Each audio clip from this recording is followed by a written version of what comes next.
Messieurs et dames, bonjour, bienvenue sur l'invité. Nous avons le plaisir de recevoir pour vous Monsieur Jean-Baptiste Elias, le président du Front des organisations nationales contre la corruption. Monsieur Jean-Baptiste Elias, bonjour, bienvenue sur Osawe TV. Bonjour. Alors, Monsieur Jean-Baptiste Elias, ce qui paraissait comme une rumeur est franchement confirmé finalement. Donc, 10 agents de l'État seront radiés pour faux diplômes. Qu'est-ce que cela vous inspire? Malheureusement, il ne s'agit pas de rumeur parce que le problème de faux diplômes, hélas, est connu sur tous les cieux, dans tous les pays. Au Bénin également, il est connu depuis quelques années. Mais ces derniers temps, ça a pris beaucoup plus d'ampleur. Et au risque de ne pas être trop pessimiste, vous avez entendu 10 agents seulement qui sont prévus pour être radiés. Je peux vous le dire que vous en aurez plus de 400 qui sont concernés et qui seront radiés si le travail doit être fait correctement. Alors la commission a pu débusquer 10 agents. Est-ce que vous avez connaissance de ces agents qui ont été débusqués par la commission qui a travaillé?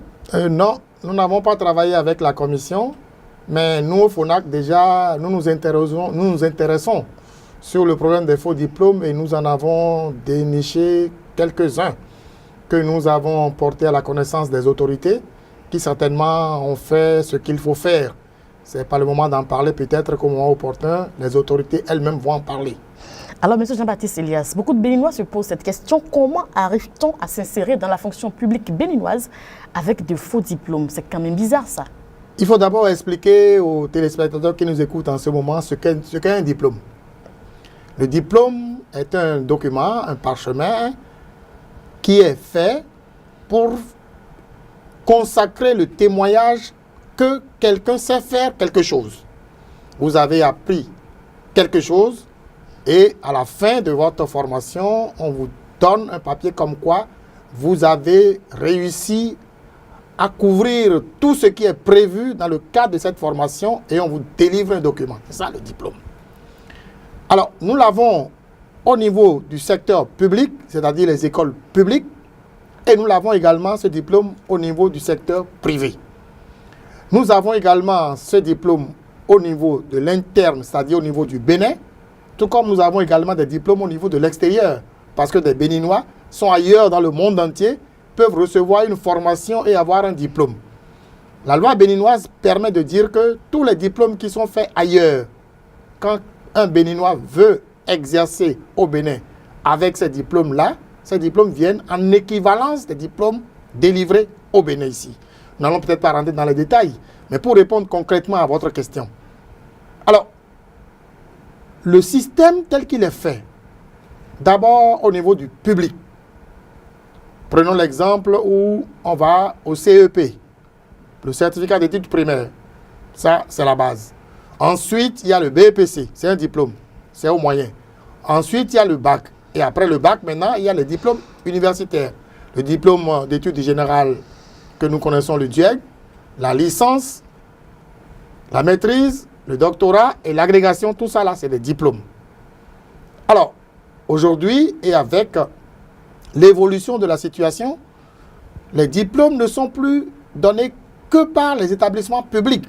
On les donne également au niveau du secteur privé. Prenons l'exemple des établissements publics.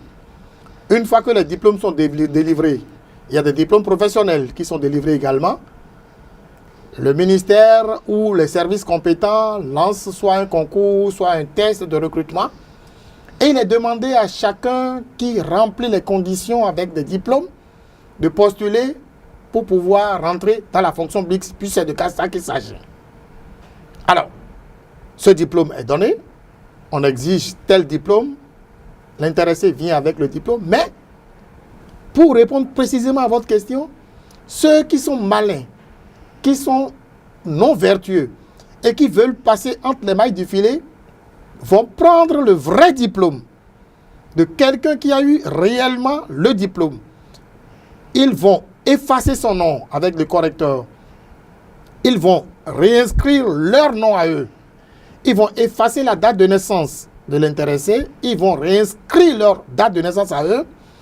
Ils vont le scanner, le photocopier et puis ils vont voir, n'est-ce pas, les services compétents pour une légalisation. J'en ai ici, si c'est nécessaire, je montrerai, mais je ne veux pas que les noms des personnes sortent parce que pour l'instant, il ne faut pas sortir les noms des gens. C'est présumé. Alors, donc, c'est de ça qu'il s'agit. Et une fois qu'ils font ça, et que l'administration dit, ah, nous on a demandé un diplôme légalisé. Ils viennent avec un diplôme légalisé, l'administration le prend, on le met dans le circuit, et puis bon voilà, la personne passe le concours. Autre chose est le concours frauduleux avec ce que vous connaissez. Il y en a peut-être qui vont bien travailler et qui vont réussir, même avec le faux diplôme. Donc voilà le premier jet de comment ça se passe. Au niveau du privé maintenant, l'État béninois, à travers le ministère de l'Enseignement supérieur, donne des agréments, ce qu'on appelle les autorisations pour les instituts supérieurs de formation, soit techniques, soit professionnels, soit générales. Je vous donne des exemples. Nous connaissons aujourd'hui des établissements d'enseignement supérieur qui ont reçu l'autorisation pour n'enseigner que le BTS et qui, malheureusement, délivrent des licences et délivrent même des masters. Nous en avons ici. Et, bien entendu, c'est des faux diplômes. Nous avons également d'autres qui ont reçu l'autorisation de délivrer des licences et qui délivrent des masters dans des domaines où ils n'ont même pas du tout reçu l'autorisation. Et tous ceux-là qui ont délivré ces diplômes, les prennent, rentrent dans la fonction publique, se font engager, soit par concours, soit par recrutement direct, se font reclasser dans la fonction publique et le tour est joué. Donc voilà comment ils font pour que ça se passe de cette façon-là. Alors, quand c'est comme ça, on trouvera dans la fonction publique des gens que nous pouvons appeler des personnalités ou des personnes qui ne sont pas compétentes. Parce que tout simplement, ils n'ont pas appris le métier, ils n'ont pas eu réellement le diplôme, ils ont fait un faux diplôme pour rentrer dans la fonction publique et de ce point de vue, vous ne pouvez pas attendre un résultat intéressant de ceux-là. C'est normal que la compétence n'étant pas au rendez-vous, le produit fini, c'est-à-dire le rendement, soit médiocre. C'est de ça qu'il s'agit. Et malheureusement, la fonction publique est jonchée de beaucoup de personnalités qui sont rentrées dans la fonction publique avec des faux diplômes. Et je peux vous dire qu'il y en a, hélas, dans tous les secteurs. L'enseignement, il y en a qui n'ont pas le diplôme mais qui sont dans l'enseignement. La santé, il y en a, et c'est grave, qui n'ont pas le diplôme requis et qui sont dans la santé. L'armée, il y en a qui n'ont pas le diplôme requis et qui sont donc là-dedans. Les finances, il y en a qui n'ont pas les diplômes requis et qui sont là-dedans. Les impôts, etc., etc. Donc dans voilà. pratiquement tous les secteurs. Dans tous les secteurs, je vous garantis qu'il y a des gens qui sont rentrés dans la fonction publique avec des faux diplômes.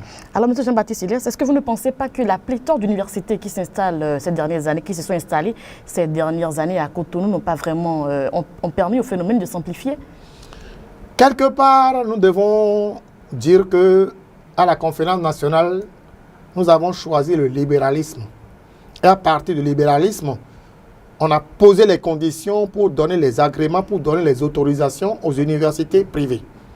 Il y en a qui sont réellement sérieuses. Ça, je l'avoue, il y en a qui sont sérieuses et qui peuvent donc et qui font du bon travail avec les exigences et les méthodes prévues pour que les choses se passent dans de bonnes conditions. Il y en a, hélas, qui s'adonnent donc à la pratique de faire sortir les diplômes à ceux qui n'ont pas droit, moyennant quelque chose, bien entendu. Ils ne le font pas pour les beaux yeux de ces étudiants ou de ces faux étudiants. Ils le font parce qu'ils ont besoin d'argent parfois. Et c'est ça là qui est mauvais. Alors, quand vous prenez le document, chaque année, le ministère de l'Enseignement supérieur essaie d'évaluer ceux des responsables à qui il donne les autorisations pour pouvoir conquérir. Et pour avoir ces autorisations, vous devez présenter un dossier complet. Le dossier comporte, entre autres, bien entendu, le cursus, bien entendu, les enseignants, bien entendu, la formation, le diplôme, la compétence de ces enseignants, bien entendu, les locaux dans lesquels vous allez pouvoir enseigner aux apprenants, etc., etc. Mais il y en a, malheureusement, qui font tout pour avoir cette autorisation-là avec des papiers de personnalité qu'ils ont eu à concocter. Mais au finish, une fois qu'ils ont le papier seulement, parce que ces personnalités ont une compétence et la compétence se paye. On ne veut pas payer cette compétence-là, on les met de côté, on va choisir d'autres personnes qui ont des moindres compétences par rapport à ce qui était prévu et ils font ces formations-là. Et au finish, ils délivrent des diplômes aux gens. Alors, qu'il faut-il faire? D'abord, je vous dis que même dans le public, il y a des faux diplômes qui se donnent. Il y a des Comment groupes. ça se passe dans ce Absolument. domaine? Alors, nous avons eu des cas où quelqu'un travaille à l'université et puis, bon, voilà, il a pris de l'argent chez quelqu'un pour lui dire, nous avons un réseau et nous pouvons vous délivrer un diplôme. Nous avons ça ici, dans la salle ici, dans ce studio actuellement. Et cette personne a donné de l'argent et puis, la personne à qui il a donné de l'argent est partie et lui a ramené réellement le diplôme. Et lui, il a pris ce diplôme-là pour se faire reclasser dans la fonction publique. Et quand le pot de rose a été découvert, nous, FONAC, nous nous sommes rapprochés de la faculté où ce diplôme est censé être délivré. Et le doyen nous a donné donc tous les détails que ce diplôme-là n'a jamais été délivré officiellement par cette faculté et que c'est un faux diplôme. Entre-temps, on a arrêté le faussaire. On a tout fait pour pouvoir arrêter son complice. Le complice a disparu jusqu'à ce jour. Donc, c'est des choses qui se font également, hélas, dans le public. Et l'autre cas, c'est qu'ils prennent les diplômes des gens, ils enlèvent les noms, ils enlèvent les dates de naissance, ils mettent leur nom, leur date de naissance et le tour est joué. Alors, M. Jean-Baptiste Elias, dites-nous, quelles sont les démarches que votre institution mène, que votre ONG mène, que votre front mène, pardon, pour que ce genre de choses s'arrêtent définitivement au Bénin? Nous avons rencontré le ministre de l'Enseignement supérieur au cours d'une audience et nous lui avons apporté notre concours pour essayer de l'accompagner afin que les choses cessent dans le pays. Nous avons rencontré des directeurs responsables donc, de chacune de ces filières-là. Pour que ça s'arrête, il faudrait que chacun prenne conscience. Parce que le cas où je viens de vous dire tout à l'heure, il y a des agents qui ne sont pas forcément des grands responsables, mais qui sont dans le circuit et qui sont donc au niveau des services généraux et qui s'adonnent à une telle pratique. Il faudrait justement que l'impunité cesse au Bénin. Que l'impunité, à défaut de cesser complètement, puisse diminuer sensiblement. Parce que c'est l'impunité qui fait le lit de la corruption et c'est l'impunité qui fait que les déviances de ce genre se perpétue parce que quand quelqu'un le fait et qu'il n'y a pas de sanction, un autre dit, mais je vais le faire, l'autre a fait, on ne lui a rien dit, mais moi aussi je vais le faire. Et ça continue. Aujourd'hui, nous au FONAC, nous disons que tous les établissements d'enseignement privé qui ont délivré des faux diplômes à des personnes alors que ces établissements n'ont pas reçu l'autorisation de faire une formation dans ce domaine, on ne doit pas hésiter à les fermer officiellement. Il faut les fermer et rendre public ce qu'ils ont fait et rendre public l'acte de fermeture de ces établissements-là. Ensuite, donner des sanctions parce que la loi 2011-20 du 12 octobre 2011 portant lutte contre la corruption et autres infractions connexes en République du Bénin a prévu des sanctions pour des cas de ce genre.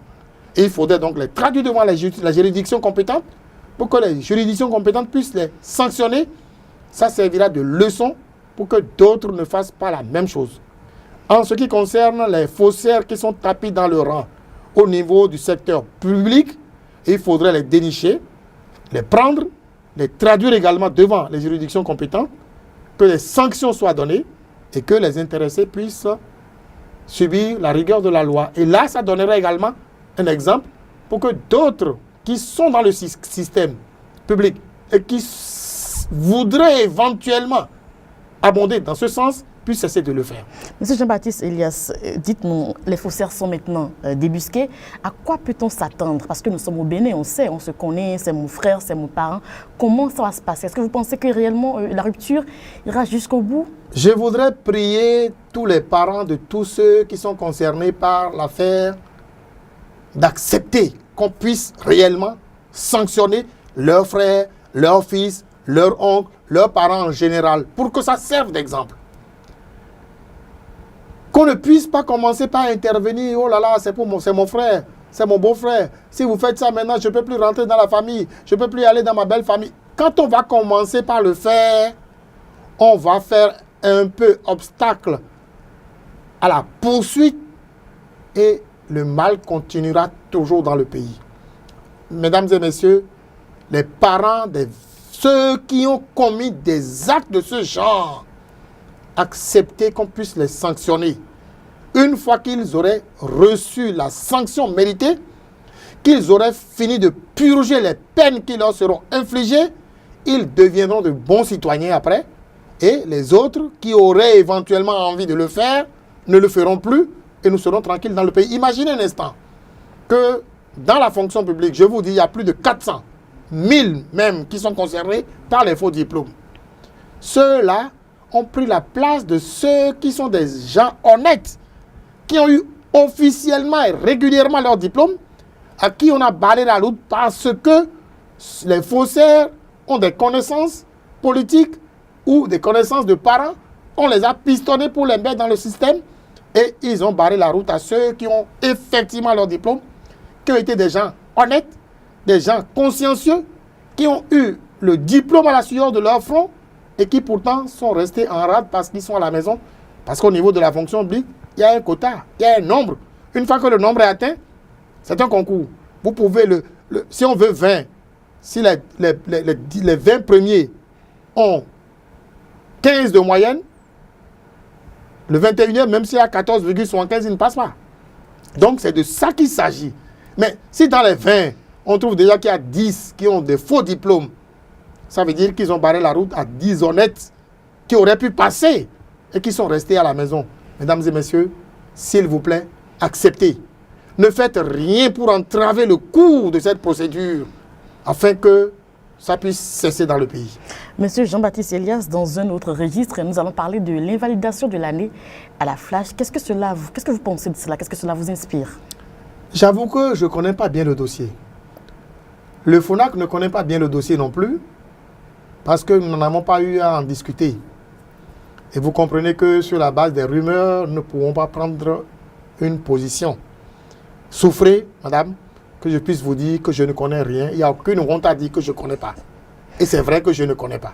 Une fois que nous ne connaissons pas FONAC, nous n'en parlons pas. Vous allez prendre le temps de vous renseigner sur le dossier. Et je reviendrai vers vous, effectivement. Voilà. Quand je vais me renseigner, que j'aurai tous les contours de ce dossier-là, je reviendrai sur votre plateau pour que les téléspectateurs puissent écouter le son de cloche du FONAC face au sujet, parce que le FONAC aurait eu l'information, aurait interrogé toutes les parties pour savoir ce qui s'est passé réellement. Alors, au FONAC, vous maîtrisez quand même bien le concours des dossiers frauduleux. Absolument. D'accord, donc vous y avez contribué un tout petit peu d'une manière ou d'une autre. Absolument. Dites-nous aujourd'hui, où en sommes-nous? Ben oui, vous avez entendu. Le concours frauduleux, disons-nous que le concours frauduleux, on ne va même plus dire dit frauduleux, parce que maintenant c'est confirmé que c'est frauduleux. Ça a été l'objet d'une action que le FONAC a menée déjà pour le concours de 2012. Déjà en 2012, il y avait eu concours frauduleux. Et le FONAC a donné toute la preuve nécessaire à la commission. Maintenant, pour le concours 2015, également, le FONAC a eu tous les éléments nécessaires pour permettre à ce que les choses se passent dans de bonnes conditions. Nous avons demandé à rencontrer le ministre Boubacar Yaya. Nous avons demandé à rencontrer les directeurs et chefs de service concernés pour faire ce que nous appelons FONAC le contradictoire. C'est-à-dire, quand nous avons des informations, nous venons vers vous pour avoir la confirmation ou votre son de cloche à vous face aux informations que nous avons reçues. Nous les avons rencontrés. Nous avons demandé que les réponses soient écrites parce que nous voulons des questions écrites. Ils n'ont pas voulu, mais heureusement, quelque part, une commission a été mise en place par le nouveau régime. Cette commission a fait l'honneur au FONAC de recevoir le FONAC. Nous avons, pendant 3 heures d'horloge, planché devant cette commission. Nous avons apporté toutes les preuves qui sont à notre disposition. Et vous connaissez la suite. Le concours donc a été annulé. La modeste contribution du FONAC a permis à la commission de faire son travail et de rendre compte au gouvernement qui a pris ses responsabilités. Monsieur le président du Front des organisations nationales contre la corruption, est-ce que vous ne pensez pas qu'il est temps, avec la rupture maintenant, que nous pensons à créer un nouveau modèle d'homme? Le nouveau modèle d'homme est demandé depuis longtemps, je dirais depuis la conférence nationale en 1990, on avait déjà pensé à ça. Mais de jour en jour, de mois en mois, d'année en année, hommes béninois en tout coup, hommes, grand âge, femmes et hommes bien sûr, puissent avoir, malheureusement on n'arrive pas à les avoir. Nous avions pensé à l'époque qu'on devait pouvoir remettre dans le circuit l'instruction civique pour permettre à ce que les apprenants depuis le bas âge, c'est-à-dire depuis l'école maternelle, l'école primaire, l'école secondaire, l'école professionnelle, l'école supérieure, qu'on puisse enseigner aux enfants ce que c'est que le respect du bien public, ce que c'est que l'éthique, ce que c'est que la morale, afin que chaque homme béninois puisse prendre conscience qu'il faut mieux se comporter dans la cité. Hélas, on ne l'a pas réussi. Et nous souhaitons qu'on puisse prendre conscience un jour pour que les choses puissent changer. Mais je vous dis une fois encore, pour que ça change, c'est le règne de l'impunité qui fera que les choses vont changer ou ne pas changer. Si on arrête l'impunité, si on combat sérieusement l'impunité, la corruption va diminuer, chacun prendra conscience parce qu'on dira le tam-tam a changé de rythme, les cadences vont également changer de pas. Monsieur le Président, vous avez un mot de fin? Il est à souhaiter que nous ne puissions pas venir chaque fois dénicher des cas de fraude, des cas de faux diplômes, des cas de mauvais comportement des citoyens béninois. Voyez-vous, j'ai amené beaucoup de documents dans ce studio concernant cette affaire. Parce que nous, au FONAC, on ne parle jamais sans preuve. Nous avons les preuves ici. Mais nous souhaiterions ne pas avoir du tout de cas. Nous souhaiterions ne pas avoir du tout de cas et donc ne pas avoir des preuves. Et que tout le monde se comporte normalement comme il faut afin que la cité béninoise constitue un exemple dans le monde entier. Merci à vous, Monsieur Jean-Baptiste Elias. On a retenu de cet entretien qu'il faut mettre fin définitivement à l'impunité dans notre pays. Ça a été pour nous un plaisir de vous avoir reçu. Je rappelle que vous êtes le président du Front des organisations nationales contre la corruption. Avec vous, nous sommes revenus sur les 10 agents radiés donc, de la fonction publique pour usage de faux diplômes. Nous avons également parlé des concours frauduleux. Encore une fois, merci de nous avoir permis de vous accorder cet entretien. Merci à vous et bien de choses chez vous. Au revoir.